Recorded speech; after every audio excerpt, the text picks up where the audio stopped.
The federal government's first climate risk assessment paints an ugly picture for Australia's future. Bitcoin surges again, hitting an all-time high, and the government considers asking richer, older Australians to pay more for aged care. Welcome to Fear and Greed Business News, Australia's best business podcast. It is Wednesday, the 13th of March, 2024. I'm Michael Thompson, and good morning, Sean Aylmer. Good morning, Michael.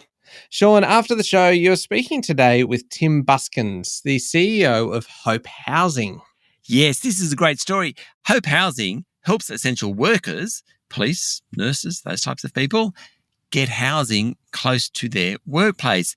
It's a very, very small industry thus far, but Hope, when you spoke to Tim, very excited by the fact that last February they placed quite a few families into homes so that these essential workers can be near their workplace. Great idea, and it's kind of an example of the innovative thinking around housing and people finding homes that's going on in the market at the moment. So it's a really fascinating chat. Yeah, and it's got the support of some really kind of influential people within the investing world, hasn't it? Yeah, it sure has. I mean, there's a number of fund managers who are involved in it. On the advisory board, there are superannuation fund representatives. It's a really kind of, as I said, it's at the nascent stage, but it's really interesting. Yeah, it sure is. It is worth a listen after the show this morning. The main story today, Sean, the federal government yesterday released its first climate risk assessment report, and it outlines how rising temperatures could impact national security, infrastructure, health, and the financial system. And it will trigger economic volatility and could threaten retirement savings. Now, the report details how life in Australia will change because of rising temps and extreme weather events. And Federal Assistant Minister for Climate Change, Jenny McAllister, says the report shows that the impact is broader than imagined. It highlights 11 priority areas at significant risk from climate change, including water, critical infrastructure, health and agriculture. It paints a dire picture of a future in which the defence forces and emergency services will become increasingly stretched, according to a report from the ABC. It also predicts that hospitals and health professionals will be confronted by new communicable diseases. There could also be threats to food supplies as rising temperatures affect crops and fish stocks, and climate change could undermine our economy, trade and financial systems. Senator McAllister said governments need to help communities and businesses build resilience over the long term. Well, Sean, I was listening to all of that. It's clearly not the most upbeat report we've seen released this year or any time recently.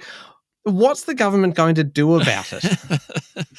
Yes, a fair point. It's actually the first phase of the government's plan to prepare for the fallout from climate change. In fact, it's a consultation paper.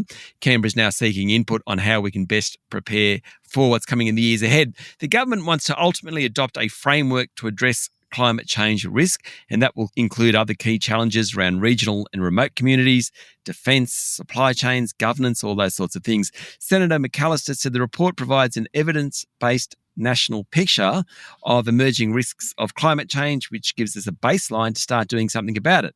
In essence, Michael, this incredibly bad news report is the starting point. Okay, so it could go either way from here. It could still get worse. I back humanity, Michael. I back humanity. I like that, Sean. You are an optimist. This is good news. How did local markets perform yesterday? The S&P ASX 200 closed up just a touch to 7,712 points.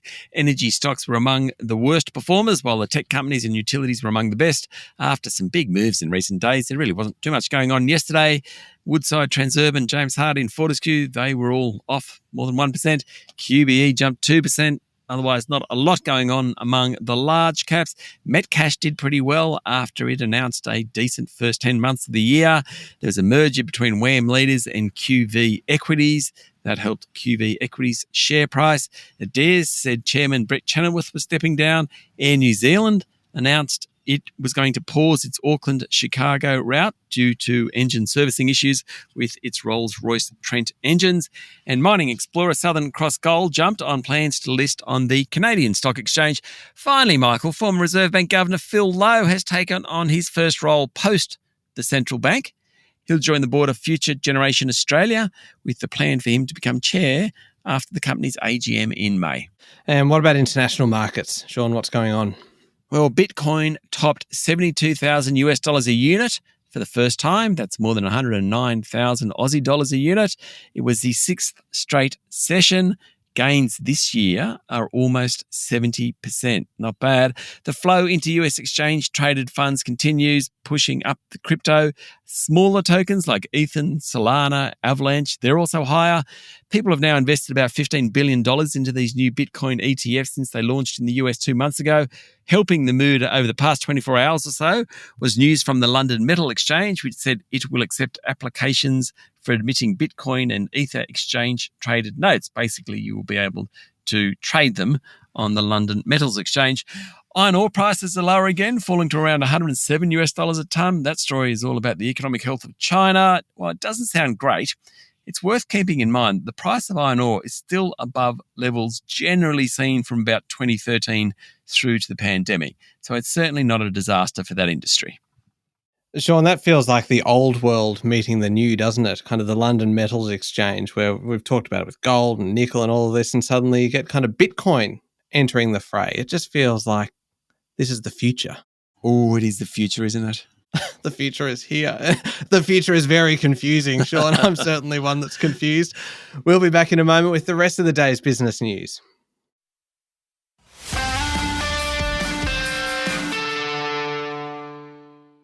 Sean, the government is considering asking older, richer Australians to pay more to fund their own aged care.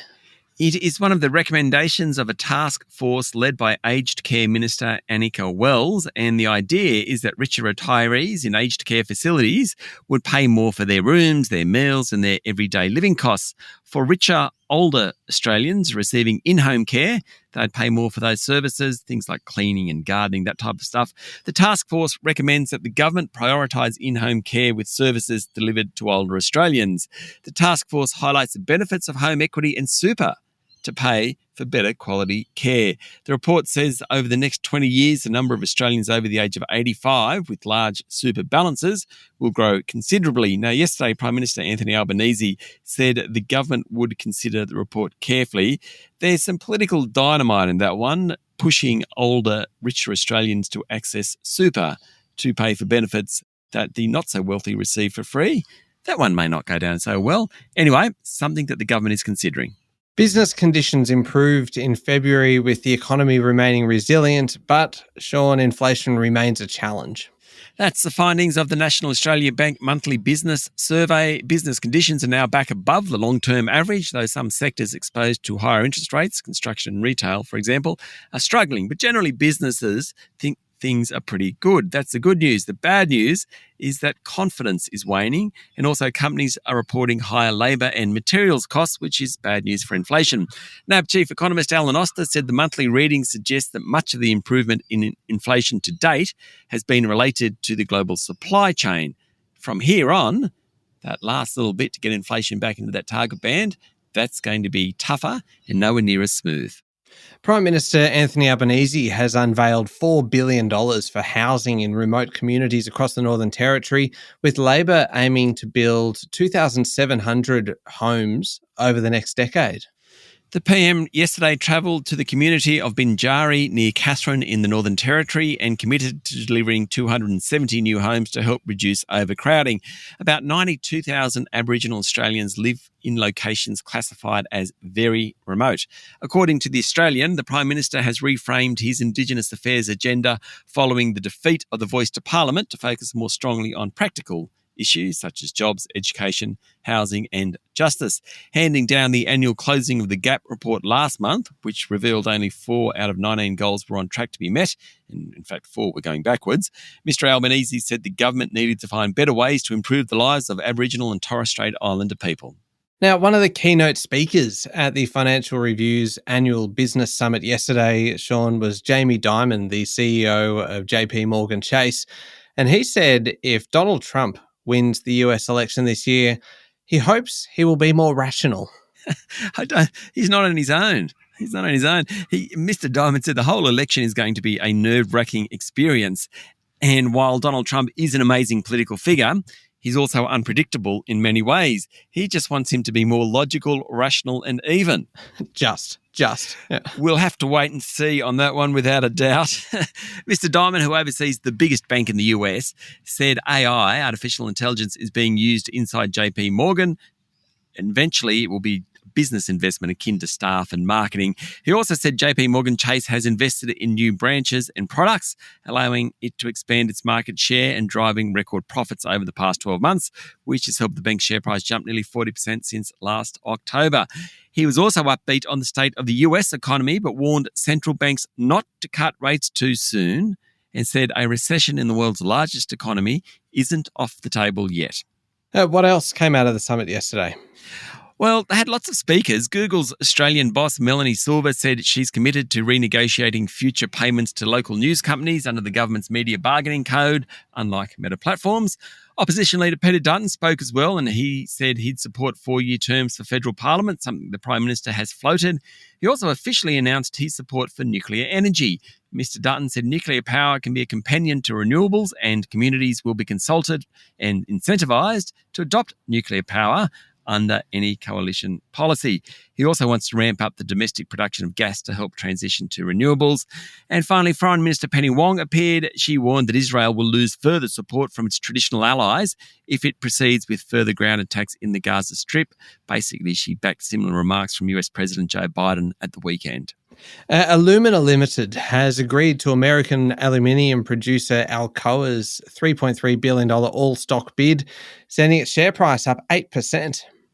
Yes, the deal was initially announced on February 26. It was endorsed by Alumina's board and its biggest shareholder, Alan Gray. Now the two companies will join. They're actually joint ventures in something called the Alcoa World Alumina and Chemicals portfolio of assets. A mouthful. Basically, it's 5 bauxite mines, 6 alumina refineries, 1 aluminium smelter and a shipping company. Many of those assets are in Western Australia. We're going to get a new company out of this. All right, turning to international news now. US President Joe Biden has released his $7.3 trillion fiscal 2025 budget proposal, which includes services, middle-class tax breaks and price controls, funded through higher taxes on the wealthy and on corporations. It's the president's opening salvo in his re-election battle with former President Donald Trump. Now, a budget like Joe Biden announced last night is somewhat different to the budget here. So in the US, the president releases his proposed budget, but in reality, little of it stands a chance of becoming law because the Congress is so divided. Under the proposal, some homeowners would receive monthly tax credits to offset high mortgage rates, parents would receive subsidies for childcare, and the government would use new powers to lower prescription drug prices. There'd also be a hike in corporate taxes and a new minimum rate to be paid by billionaires and larger companies. Aircraft manufacturer Boeing is in a world of pain at the moment, Sean, with its share price down 25% this year, and the US Justice Department opening a criminal investigation into an accident on an Alaska Airlines flight where a fuselage panel blew out. The accident on the almost new 737 MAX aircraft has triggered greater scrutiny of Boeing's manufacturing and follows a string of unrelated incidents on aircrafts made by Boeing, according to a report in Bloomberg. In the Alaska Air instance, 4 bolts should have prevented the panel covering an unused door from flying off, but they were missing, according to the National Transportation Safety Board preliminary report. Ouch. Regulators have barred the company from raising 737 output further until they're satisfied that manufacturing quality has improved, and a panel of experts in late February issued a scathing assessment of the plane maker's safety culture. Other incidents involving Boeing recently, including a 777 operated by United Airlines losing a wheel over San Francisco, that was last week, and an older model 737 belched flames from its engine after ingesting some plastic wrapping. Not looking good for Boeing. And without wanting to pile on too much more bad news, we can't talk about Boeing without mentioning this story, Sean. The pilot of a Sydney to Auckland flight, which seemingly dropped out of the sky for a few seconds 2 days ago, said that all his instruments went blank. New Zealand-based Stuff.com is reporting that the pilot told a passenger that he lost his ability to fly the plane.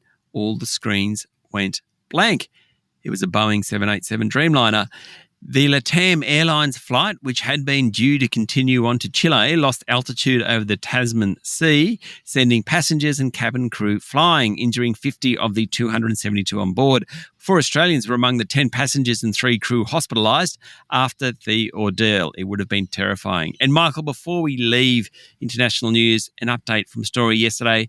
Princess Catherine has apologised for altering a family portrait released to the media. Different agencies put a kill notice on the pic a few hours after it was released, saying it had been digitally altered.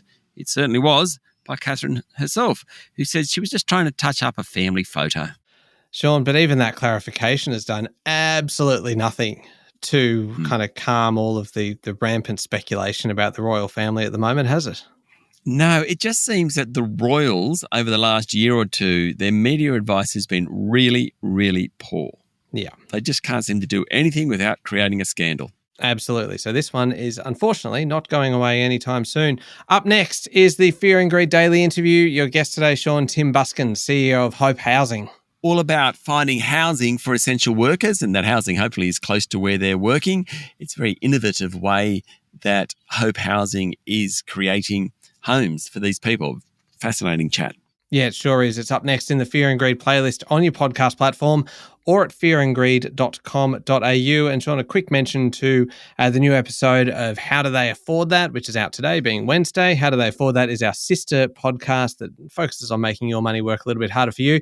This week's episode is in response to a listener email, a listener query that was all about kind of parental leave and how to manage parental leave, and often kind of then perhaps an extended period when maybe a household goes from 2 incomes down to kind of 1 income or 1.5 incomes, and kind of how to manage all of that, and also how to kind of save money on baby expenses, etc. There was plenty for us to chat about. That was Canna Campbell and I talking about all of that. You can find How Do They Afford That wherever you listen to podcasts.